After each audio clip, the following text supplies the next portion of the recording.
we go posterior, let's take a look at the superficial compartments first. So, right here looking posteriorly, we can see the gastrocnemius. Specifically, we're going to have two heads. We're going to have this right here, it's going to be the medial head, and then this right here is going to be the lateral head of the gastrocnemius.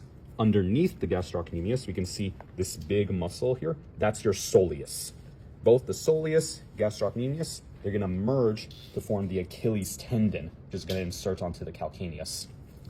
Now, if we reflect those,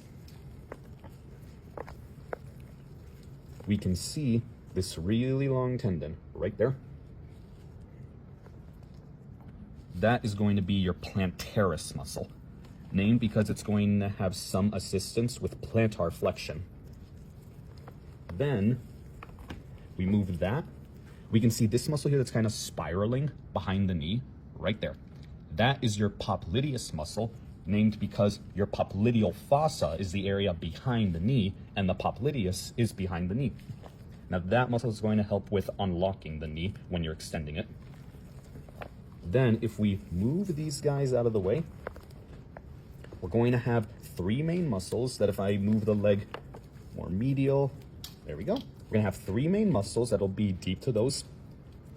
We're going to have right here, this being the first one, that is going to be your flexor digitorum longus. Because now that we're on the posterior side, everything's going to have flexor in the name. And the reason it's digitorum longus, we can't see it all too well, but the flexor digitorum longus, it's going to come down, down, and it's going to insert on digits 2, 3, 4, and 5 on the plantar surface. So it'll have really long tendons to do that. So that's why it's called the flexor digitorum longus. Then right next to that, it's still covered by some fascia, but we can see this muscle right here. Following it up, again, still covered by fascia, but we follow it up. It's going to be right in the middle. That's going to be your tibialis posterior, named because it's obviously on the posterior side of the tibia. And then finally, this big muscle here, the one more laterally, that really big muscle belly, that is going to be your flexor hallucis longus. It's on the posterior side tibia, so that's why it's going to have flexor in the name. Hallucis, because this is going to go all the way to the big toe, which you can see the tendon, it's right here.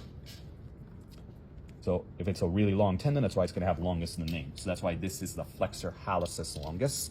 And then all of them, right by this guy, it's going to be innervated by the tibial nerve.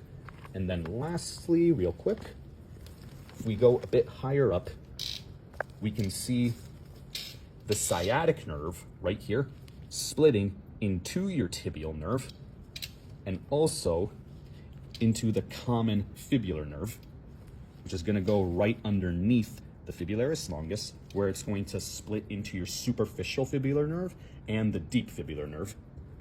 That wraps up all the nerves and the muscles for the lower leg.